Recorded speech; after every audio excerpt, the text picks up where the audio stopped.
가끔 TV 화면을 통해 또는 사진을 통해 멋진 바다 또는 사막 또는 북극과 같은 그런 환경의 그림, 동영상을 볼 때가 있습니다. 여러분, 사막이 드넓게 펼쳐진 또는 그런 가운데 석양이 물든 모습을 보면 아름답다는 생각을 하게 되지 않습니까? 드넓게 펼쳐진 끝이 보이지 않는 바다 한가운데서 바라보는 태양 또는 그 바다 전체는 그저 경이로움 그 자체입니다. 북극과 남극의 얼음으로 빙산으로 가득 차 있는 모습을 영상으로나 산으로 볼 때마다 경이롭다는 생각을 하게 됩니다. 그런데 여러분, 그 광경 사진을 보면서 아름답다, 멋있다, 경이롭다 말할 수 있는 이유는 내가 지금 있는 곳이 편하기 때문입니다. 지금 보고 있는 또는 우리가 언젠가 봤던 사막의 석양해지는 모습 속에 만약에 내가 그곳에 있다면, 내가 그곳에 물 한 병 갖고 달랑 혼자 그곳에 있다면 그것이 아름다움이겠습니까? 공포겠습니까? 아름다운 석양이 깃드는 바다의 모습을 우리가 TV 앞에 소파에 앉아 밥 먹으며 보기 때문에 아름다운 것이지. 어디가 육지인지 모르는 망망대해 속에 내가 혼자 배를 타고 있다면 그게 두려움 아니겠습니까?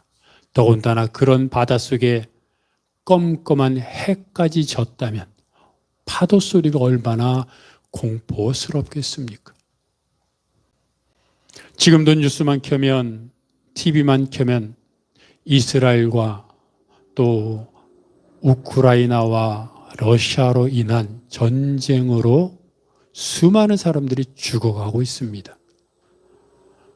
도시에 미사일이 포탄이 떨어져 연기가 치솟고 잔해가 된 건물, 그 속에 있던 수많은 어린 아이들과 사람들이 죽었다는 이야기들 우리가 보며 갖는 감정은 또 그런 일이 있다라고 하는 잠깐 스쳐가는 생각일 뿐입니다.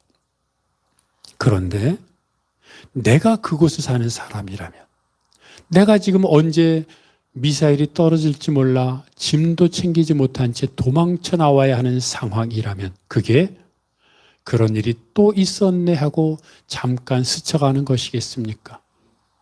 샤워가 뭡니까? 반찬 투정이 뭡니까? 한 끼도 먹지 못해 죽어가는, 굶어가는 수많은 상황 속에서 물이라도 한 모금 또는 한 끼라도 제대로 먹었으면, 아니 나는 괜찮으니 내 가족이라도 그냥 살았으면 좋겠다라고 하는 절박한 상황 속에 내가 있다면 그게 살아있는 것이 공포요, 두려움이요. 그것이 지옥 아니겠습니까? 그래서 인생은 말씀드린 것처럼 바다를 항해하는 배와 같다라고 말하기도 하지만 때로는 광야를 걷는 것이 인생이다라고 말하기도 합니다. 오늘 본문의 그 내용은 모세가 40년의 광야 생활을 마치고 나서 이스라엘 가나안 땅으로 들어가기 바로 전에 가나안 땅 맞은편에서 이스라엘 백성들을 향하여 한 마지막 고별 설교의 내용입니다. 그런데 여러분, 여기에 지금 설교를 듣고 있는 사람들의 나이가 어떻게 되는지 아십니까?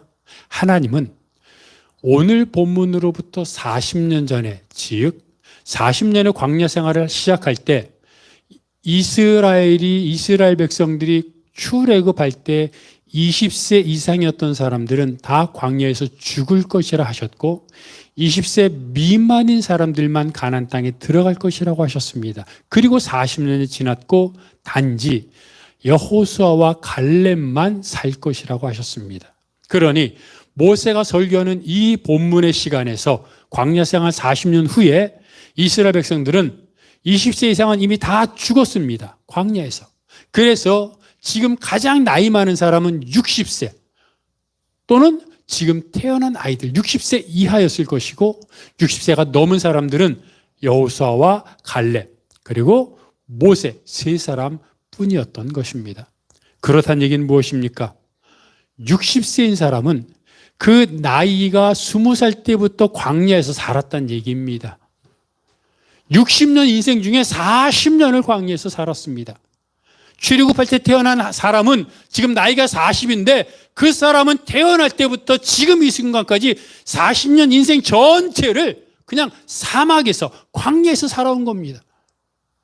이런 인생, 광야 같은 인생, 이런 인생이 어디 있습니까?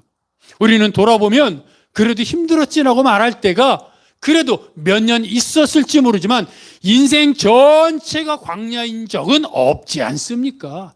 그래도 살 구멍이 있었고 숨 쉴 공간이 있지 않았습니까? 그런데도 순간순간 힘들었던 그 순간이 힘든 이유는 고통이 너무 컸기 때문에 짧은 순간이었고 길지 않은 시간이었지만 그것이 나에게 각인되어 인생 전부였던 것처럼 느껴지는 것인데 심지어 우리도 그러는데 인생 전체를 광야에서 살았던 이 사람들은 얼마나 힘들었겠습니까?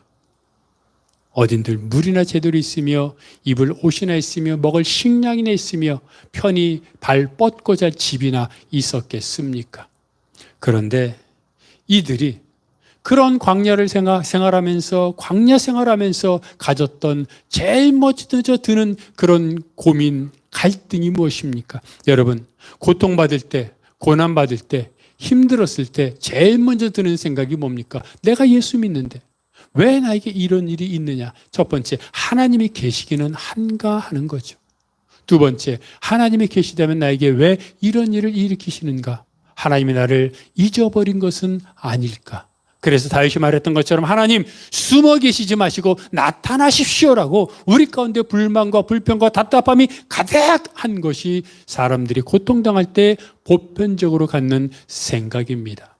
그래서 사람들 생각하죠. 하나님 어디 계십니까? 그렇게 신앙이 좋은 다윗도 시편을 보면 뭐라고 말합니까? 하나님 나타나십시오. 하나님 어디 계십니까? 이제 그만 나타나셔서 나에게 은혜를 베푸십시오라고 다윗 같은 사람도 그렇게 말할 정도이니 보통 사람들은 어떻겠습니까? 그래서 많은 사람들이 고통당할 때 교회를 떠나고 신앙을 버리는 것 아닙니까? 그런데 오늘 보면 보십시오.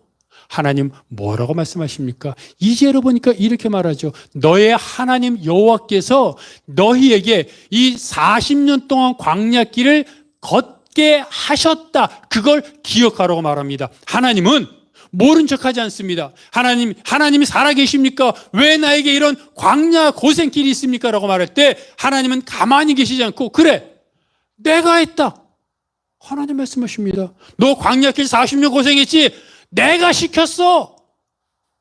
왜 하나님이 이렇게 당당하십니까? 이스라엘 백성들이 지금 징계받고 있기 때문입니다. 우리가 아는 것처럼 원래 이스라엘 백성들이 고난받는 것은 약 1년 정도의 시간만 고난이 있을 상황이었습니다. 그런데 이스라엘 백성들이 하나님을 불신하고 불순종했기 때문에 그 고난이 40년으로 바뀌었던 겁니다. 지금 이스라엘 백성들이 40년 광야 생활 고생하는 것은 자기들이 자초한 자업자득이었습니다. 그런데 여러분, 이것으로 끝나는 게 아니라 이 속에 하나님의 은혜와 감사와 하나님이 우리에게 베푸시는 커다란 능력이 있음을 보게 되는데 무엇입니까? 이 징계가 징계로 끝나지 않는다는 겁니다. 그래서 오늘 본문 5절에 뭐라고 말합니까?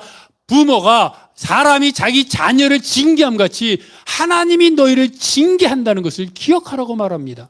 여러분, 자녀가 잘못된 길을 갈 때 때로는 요즘은 체벌이 금지됐다고 하긴 하나 때리기도 하고 꾸짖고 바른 길을 갈 수 있도록 얼마나 징계합니까? 징계하지 않으면 부모입니까?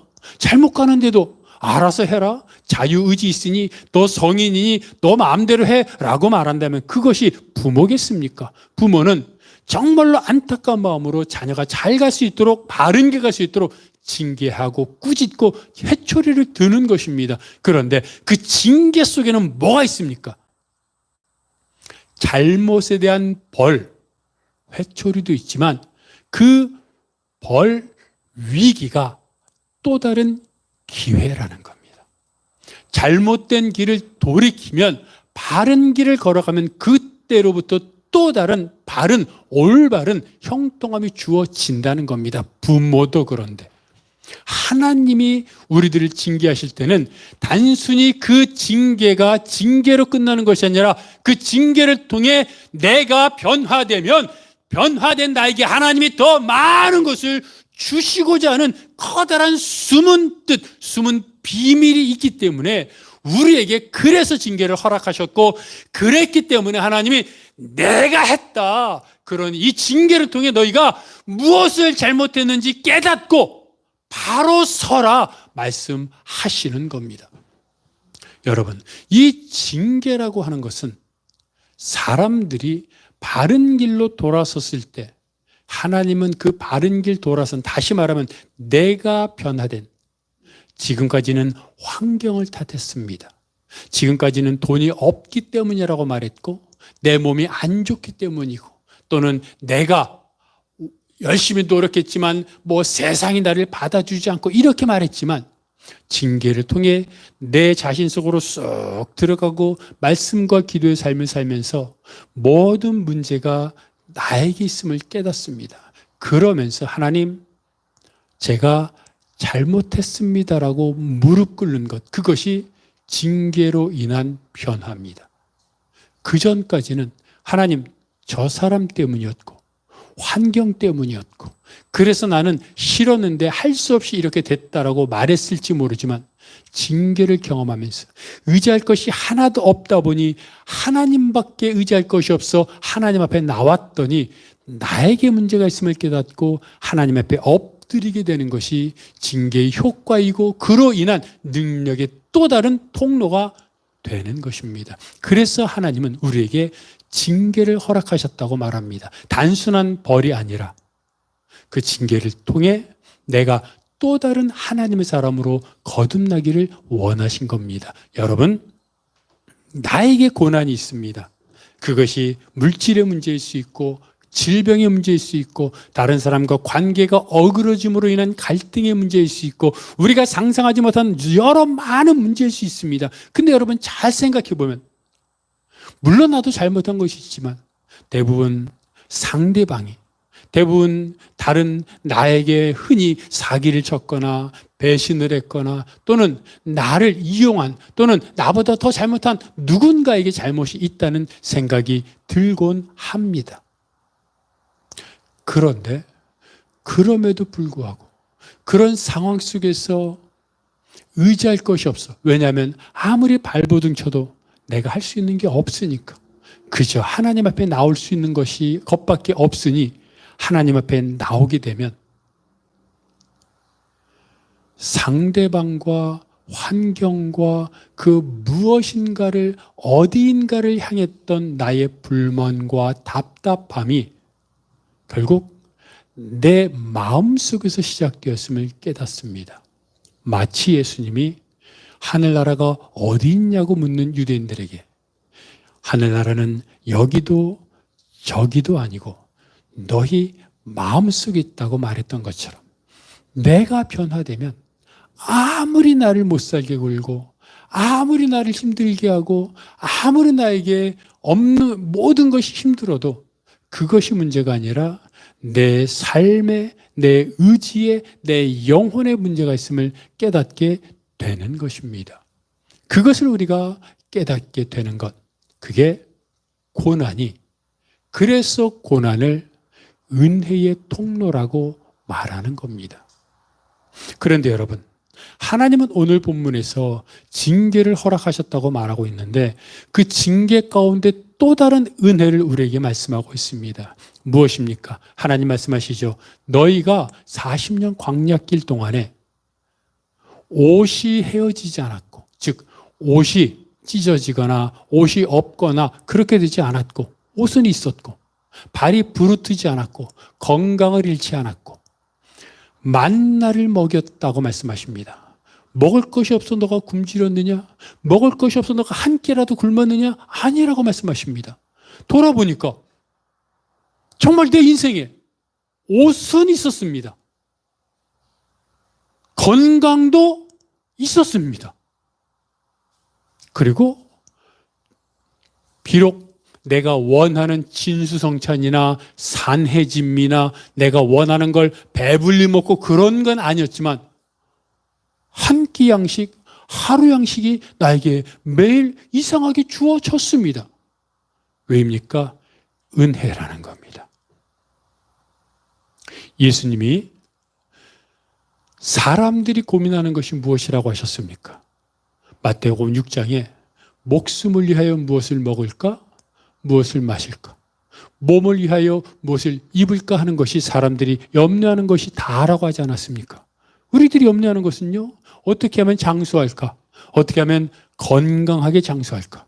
또 하나는 사는 동안 내가 어떻게 하면 사람들에게 돋보이고 그리고 사람들이 나를 우러르게 하고 사람들 앞에 조아리지 않고 사람들이 내 앞에 조아리게 만들 수 있을까 할 수만 있다면 그게 사람들의 욕망이고 소원입니다. 그래서 건강하게 장수하고 건강하게 장수하는 동안 남들에게 꿀리지 않고 남들 앞에 떵떵거리고 고개 들고 뭐 교만하다는 얘기가 아니라 그래도 내가 당당하게 그래도 좀 있을 것 있고 살았으면 좋겠다는 것이 사람들의 소원이요. 그러다 보니까 염려가 되고 그러다 보니 움켜잡는 것 아닙니까?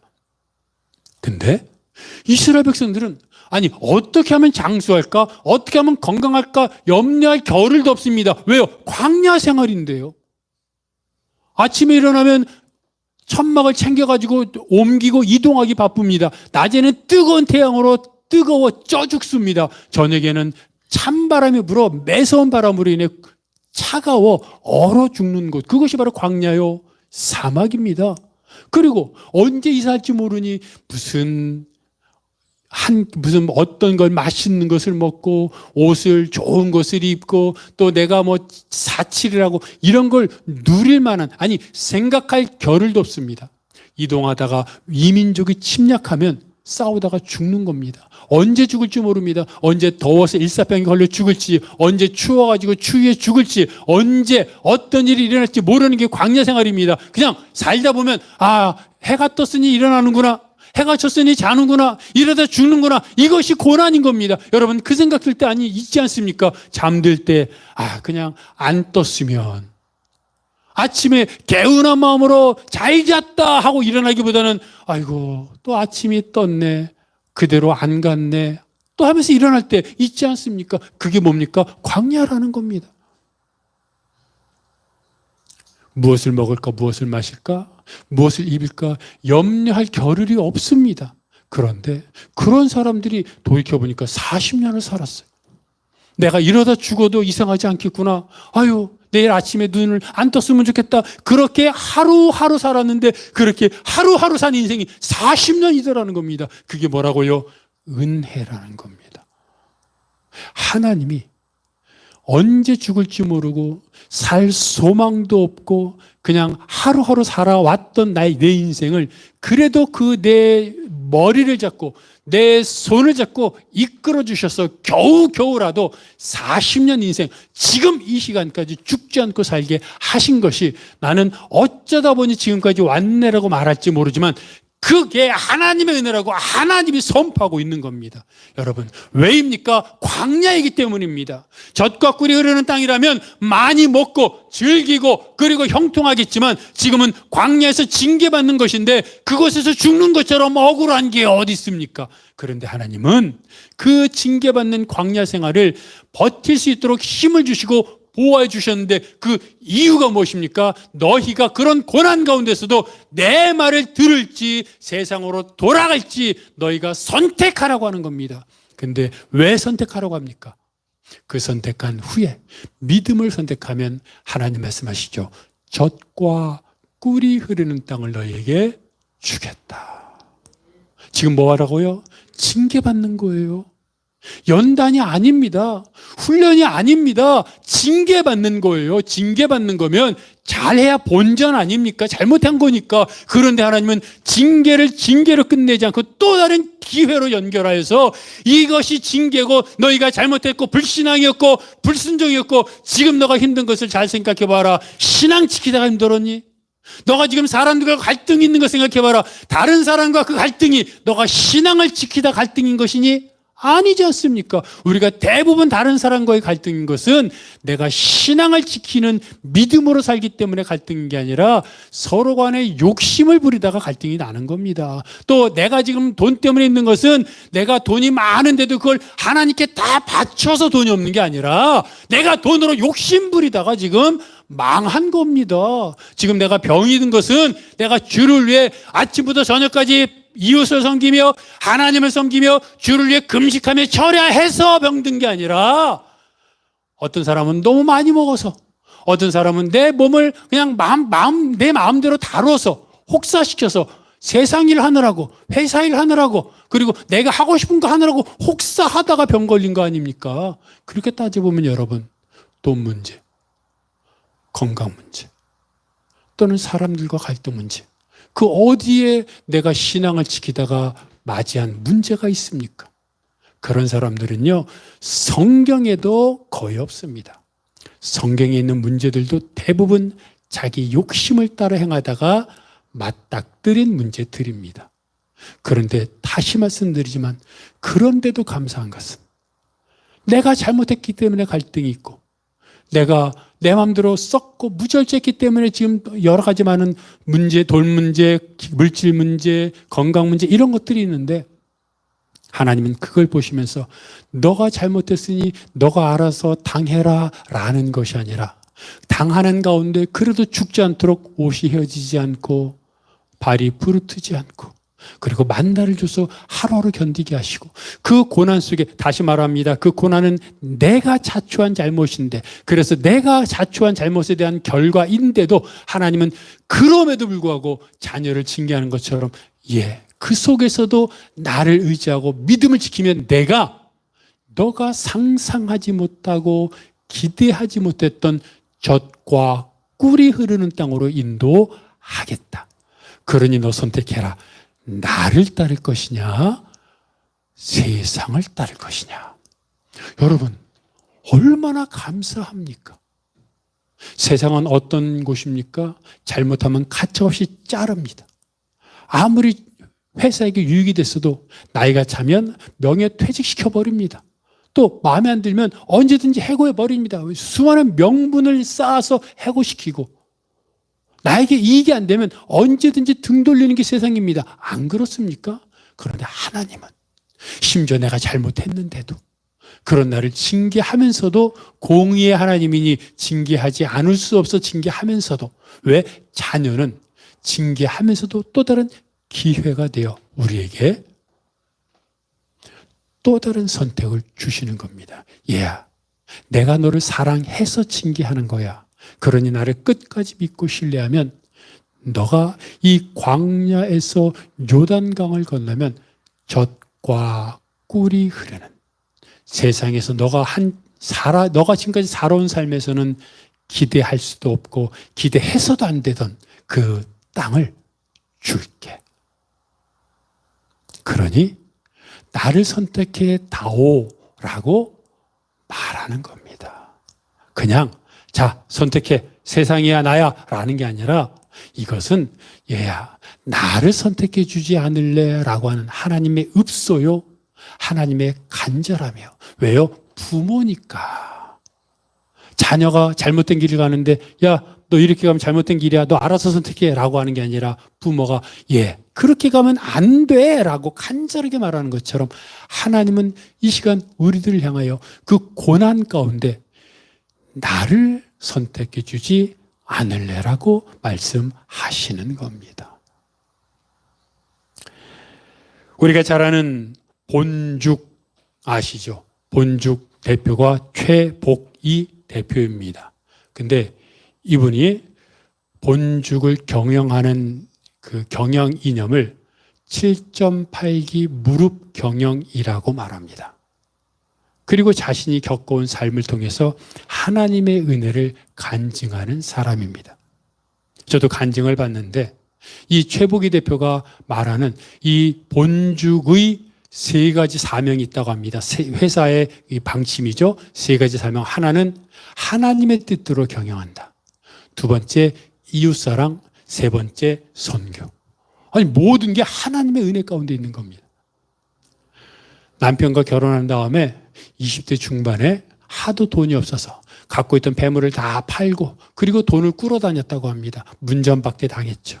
문전박대 당하고 집으로 오는데 차비가 없어가지고 걸어오면서 눈물을 흘리며 아기를 등에 업고 눈물을 흘리며 이런 결단을 했다고 합니다. 다시는 사람들을 찾아다니지 않을 것이다. 두 번째, 하나님 나에게 돈을 주시면 사람들에게 베풀면서 살겠습니다. 그리고 나서 사람들을 찾아다니지 않겠다고 결단했으니 찾아갈 것이 어디입니까? 그래도 교회는 다녔기에 집 근처에 있는 개척교회를 갔습니다. 그래서 목사님 앞에서 목사님과 함께 개척교회니까 맨날 목사님 만나지 않습니까? 주일 낮 예배, 주일 저녁 예배, 수요 저녁 예배, 새벽 기도회, 금요 철학 기도회, 목장 구역 모임, 전도 계속 가니까 목사님하고 친해지면서 신앙이 점점 좋아졌습니다. 그러던 중에 집에서 기도하다가 성령 세례를 받았습니다. 하나님의 은혜가 위에서 막 쏟아지는데 감당할 수 없는 은혜였습니다. 그때 방언도 받고 그래서 그때 하나님의 은혜 성령세를 받으면서 이 최복희 대표는 그때 자신의 삶을 BC 예수님이 오기 전에 BC의 삶에서 AD 서기 예수님이 오신 이후 삶으로 바뀌었다고 말합니다. 그리고 나서 어떤 일이 있었냐면 남편이 하는 순식물성 화장품 대리점 사업을 했는데 그게 잘 돼가지고 전국에 400개의 대리점을 펼치게 되었습니다. 잘 돼서 TV에도 나왔다고 합니다. 그래서 강남으로 이사 갔습니다. 그 시대 차에 카폰, 여러분 아시죠? 카폰 차, 핸드폰 큰 거, 카폰이는 세단으로 바꾸고 집에 골프채도 사고 그 다음에 강남으로 이사 가가지고 막 이렇게 부자가 됐습니다. 그런데 아까 뭐라 그랬습니까? 돈을 많이 주시면 가난한 사람들을 위해서 베풀겠습니다 했는데 이때 이 생각이 들었습니다. 하나님 아직 저 부자 아니에요. 더 큰 부자 된 다음에 베풀게요 라고 생각했습니다. 그리고 한 번 부자는 영원한 부자일 거라고 생각했습니다. 강남으로 이사 갔죠? 개척교회 있을 때는 열심히 봉사했습니다. 강남에 큰 교회를 갔더니 알아보는 사람이 없어요. 알아보는 사람이 없으니까 신앙생활도 대충 하게 되었습니다. 주일도 껴서 여행 가고 놀러 다니고 사업을 하게 됐습니다. 그러다가 뭐가 왔냐면 IMF가 왔습니다. 쫄딱 망했습니다. 알거지가 됐습니다. 알거지가 아니라 채무 불이행자 부도 낸 사람 가지고 도망 다니는데 남편은 수염을 기르고 도망 다니고 이 최복희 대표는 신경정신병에 걸려서 약을 먹게 되었습니다. 그러다가 나중에는 정말 너무 심해서 남편이 최복희 대표를 정신병원에 감금시키기도 했다고 합니다. 그런 과정을 겪고 나서 새로 시작한 것이 숙명여대 앞에서 호떡 장사를 시작했습니다.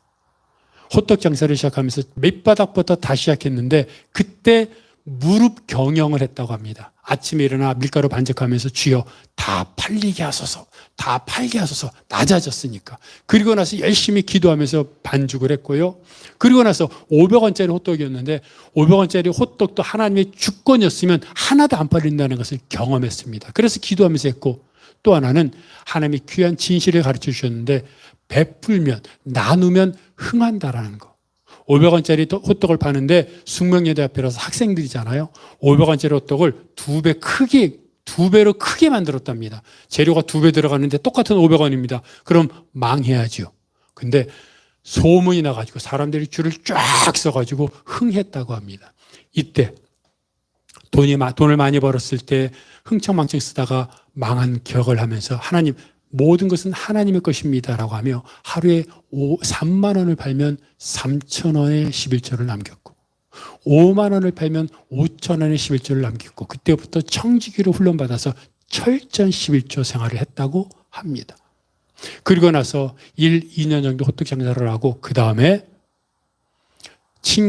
남편 친구 회사에 외식 컨설팅 업체에 취직을 했는데 남편은 컨설팅을 하고 이 최복희 대표는 그때까지 정신병 약을 먹고 있었기 때문에 많은 일을 할 수가 없었습니다. 그래서 그곳에 취직해서 설거지, 청소, 냉장고 정리, 주방 보조 이런 것을 했습니다. 근데 절망이었다고 합니다. 앞이 보이지 않는, 그리고 우울증, 정신병, 약 먹고 이러면서 하루하루가 절망이었고 고통이었다고 합니다. 사람들에게 무시당하고 주방 요리사들에게 무시당하고 막 왕따당하고 이런 것들 통해서 밖에 나돌아다니면서 계속 기도했답니다. 하나님 살아계십니까?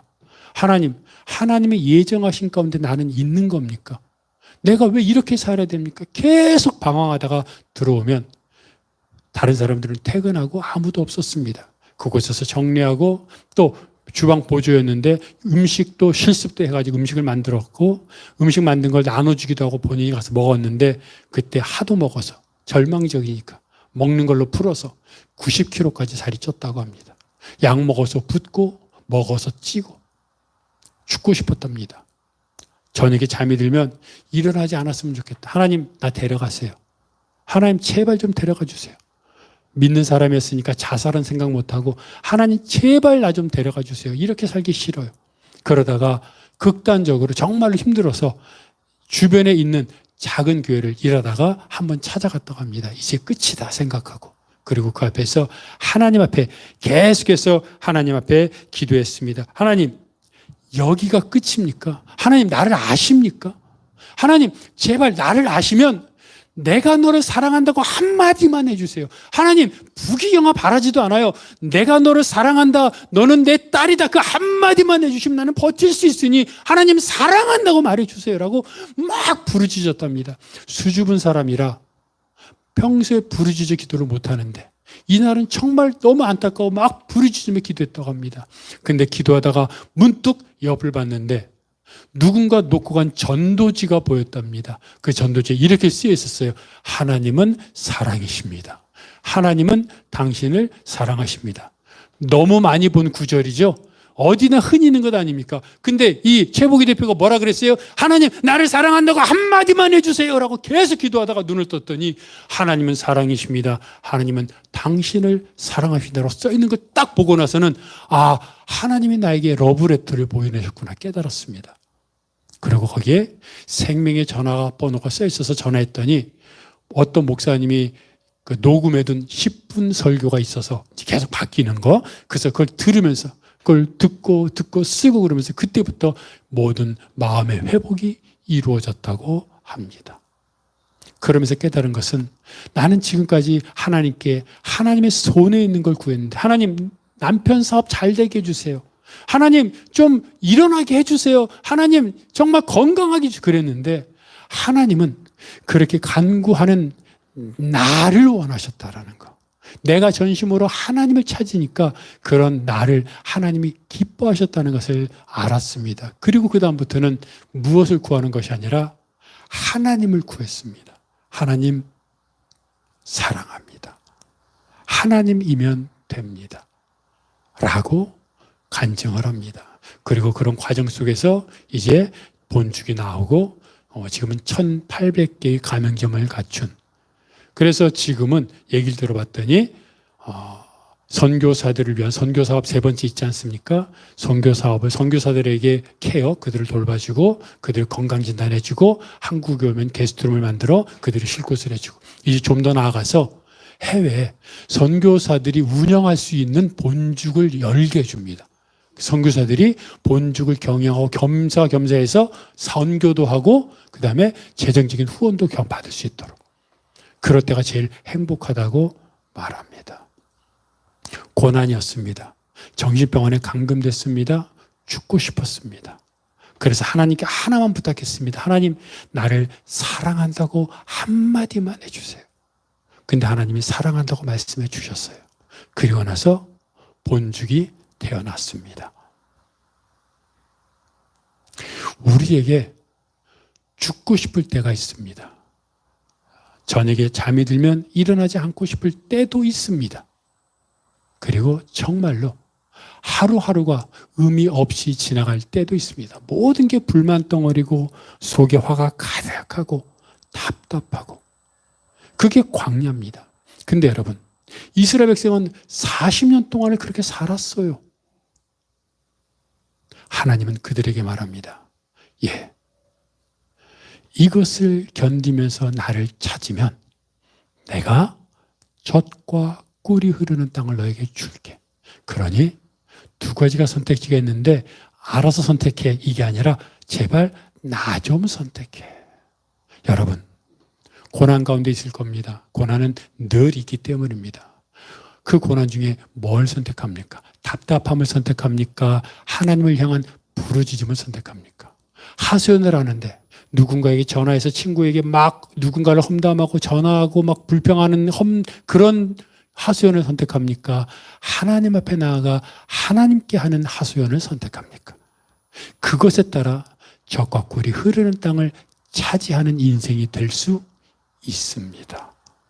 다시 한번, 광야길은 광야길로 끝나는 것이 아니라 광야길 가운데 그래도 죽을 것 같아도 하나님을 선택하면 그 이후에 아름다운 젖과 꿀이 흐르는 땅을 주신다는 사실을 반드시 기억하면서, 여러분 지금 힘들지만 믿음으로 세상을 향해 있던 발걸음이 있다면 조금이라도 방향을 바꿔 믿음으로, 섬김으로, 사랑으로, 용서로, 손해로, 나 비움으로 하나님 앞에 다시 한번 나가기로 결단하는, 그래서 정말 내 인생 광야로 끝내는 것이 아니라 내 인생 젖과 꿀이 흐르는 가나안 아름다운 땅을 살고 하나님 앞에 가는 여러분이 되시기를 바랍니다. 다 함께 일어나셔서 말씀을 기억하면서 하나님 한 번도 나를 실망시킨 적 없으시고 찬양합니다.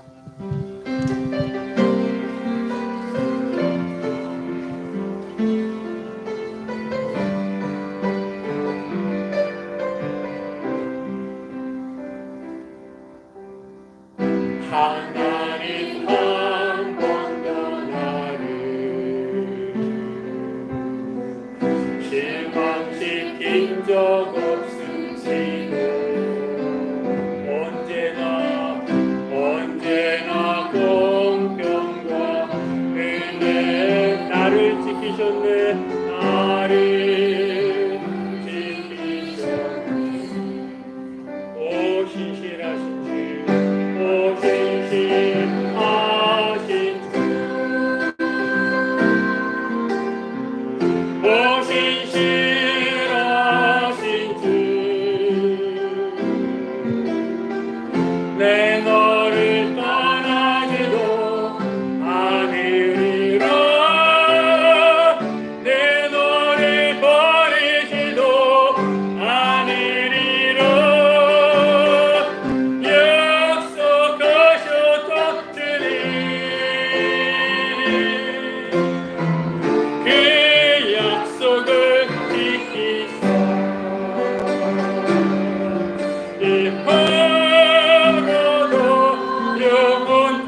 영원토록 나를 지키시리라. 확신하네. 지나온 모든 세월들 돌아보아도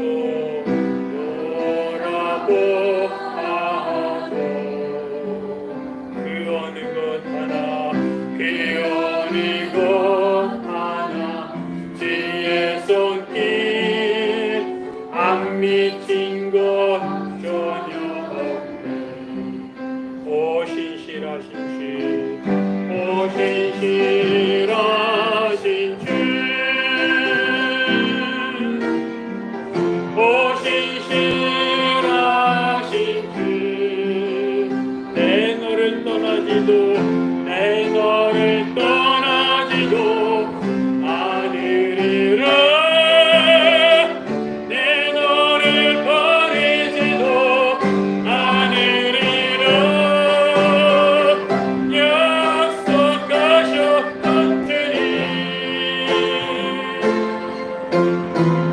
그 약속을 지키사 이끌어도 영원토록 나를 지키시리라. 확신하는. 사람이 약속한 게 아닙니다. 사람은 믿을 대상이 아니라 사랑할 대상입니다. 믿을 대상은 하나님밖에 없습니다. 하나님 말씀하십니다. 너가 나를 따르는지 아닌지 내가 알고 싶다. 이 고난 속에 나를 따르겠니? 힘들지.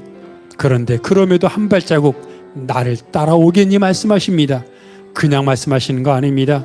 젖과 꿀이 흐르는 아름다운 땅을 손에 들고 우리를 초청하십니다. 주여, 믿음을 걷게 하소서. 하나님을 선택하게 하소서. 하늘의 보화를 쌓게 하소서. 주님만 바라보게 하소서. 함께 통성으로 기도하겠습니다. 하나님 아버지, 고난 가운데 있습니다. 하루하루 힘들고 답답하고 화가 마음속에 가득하고 어떻게 해야 할지, 어디로 가야 할지, 어떤 모습으로 살아야 할지 결정 못하고 방황할 때가 많습니다. 그런 우리들에게 하나님 말씀하셔서 얘야, 내가 너 마음 다 알고 있는데 그럼에도 나를 선택하겠니라고 말씀하실 때 아멘. 주여, 내가 하나님을 사랑합니다. 아멘. 주님, 나를 사랑한다고 말씀해 주셔서 하나님이 주시는 선물이 아니라 하나님의 손이 아니라 하나님만을 바라보게 하시고 하나님의 얼굴을 바라보게 하시고 하나님과 대면하는 자가 되게 하여 주시옵소서. 기도하게 하시고 하나님을 찬양하며 하나님을 바라보며 하나님을 경험하게 도와 주시옵소서. 하나님으로 만족하게 도와 주옵소서.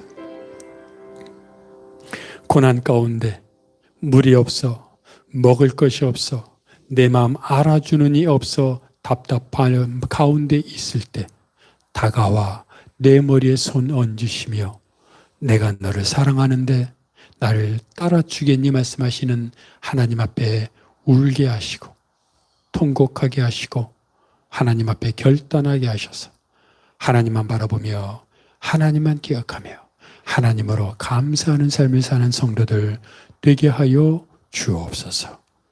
이 모든 것 예수 그리스도의 이름으로 기도하오며 이제는 우리 주 예수 그리스도의 은혜와 아버지 하나님의 사랑하심과 성령님의 교통하심이 하나님을 바라보며 이 광야길 한 걸음 한 걸음 주만 바라보며 살겠다고, 그래서 주님이 준비하신 그 아름다운 땅에 충성하며 더 섬기며 살겠다고 고백하는 모든 성도들 머리 위에, 그들의 가정과 사역과 기도 제목 위에, 이 교회 이 민족 온 세계 복음화 위에 영원토록 함께 하옵시기를 간절히 축원하옵나이다. 아멘.